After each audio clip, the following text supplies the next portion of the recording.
there's no way out but through for the Democrats, and that is they just have to keep talking. They have to keep talking. They have to fill the airwaves, and they have to prevent anybody from speaking back against them.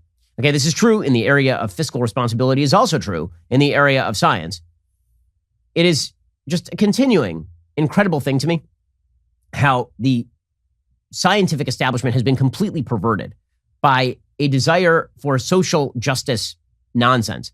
It's insane. So yesterday, there was a meme that was going around. It wasn't even a meme. It was a thing from Healthline, right? Healthline is a medical website. And here's what Healthline is now saying, is under parenthood at pregnancy. Can men get pregnant? Is it possible? Yes, according to Healthline. It's possible for men to become pregnant and give birth to children of their own. In fact, it's probably a lot more common than you might think. In order to explain, we'll need to break down some common misconceptions about how we understand the term man. No, we don't. You mean the misconception that's been held by all of humanity since the dawn of time? Because human species is a sexually dichotomous species? That is the basis for all human reproduction? I mean, if men can get pregnant, I will say that the birthing process via the urethra is going to be extraordinarily painful. You think it's bad through the vaginal canal, try it through the urethra.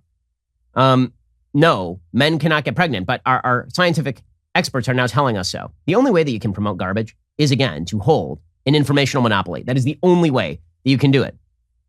And that's how you end up with this insane situation with Sonic. So there's this insane story that made the rounds yesterday. Again, this just demonstrates, it demonstrates at full scale how crazy our society has become.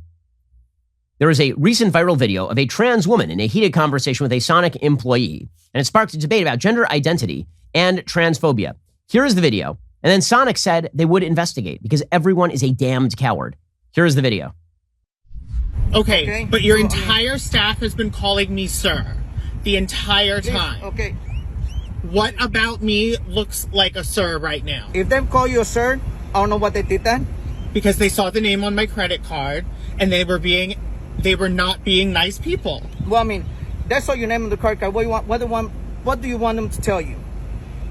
That has nothing to do with it. There could be someone in the back that they don't see that's paying. Okay, ma'am. So why would they intentionally do that? Can you tell me what your location has done to be trans competent? Because clearly they are not. Okay, so the entire video is about a person who is complaining because this person's credit card apparently has a male name on it, and people called the person sir. And then this person got angry. So Torres says, I demand to be given respect when it comes to my gender identity. I refuse to let a cisgender heteronormative world dominate my existence. I and any other trans person fighting for trans liberation is doing so to make the world a more inclusive and equitable world for us. As my friend Lola famously said, we aren't working with a broken system. We're working with a system that was never in place for trans and gender expansive humans. I don't want the Sonic manager fired. That would do no good. He would be transphobic the next place he works. He deserves the chance to leave. I want all businesses to hire trans-led organizations to teach their employees how to respect all humans.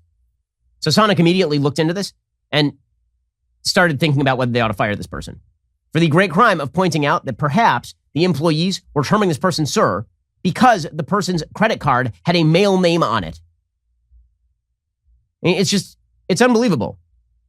Okay, and at one point, the employee asks, so what are you? Can I call you sir or ma'am? And Torres says, what would you assume looking at me? And the Sonic employee answers, I assume you're a man. And that's when Torres turned the camera to face himself, displaying pink lipstick, long hair, and cat eye frames, and said, thank you, whatever, and drove away. Okay, well, if you ask somebody whether they appear to be a man or a woman, and then they give you an honest answer, that is not transphobia if you are a man. I'm sorry, it isn't. You're a biological man. But again, the only way that you can promote this sort of crap, and then you can do it to corporations, and then you can do it to the entire society, is by essentially monopolizing the conversation. I keep focusing on that because it's so important. The monopoly on the conversation is everything to the left. If they lose the monopoly on conversation, they lose the conversation. They know it. We all know it. That's what's behind the Facebook crackdown. It's what is behind the corporate woke pressure. It is all about monopolizing the conversation and shutting down dissent. I know what you're thinking. It's time to binge some more Ben Shapiro videos. Well, you are right. You should. But first, like and subscribe. Perfect. I'll see you in the next video.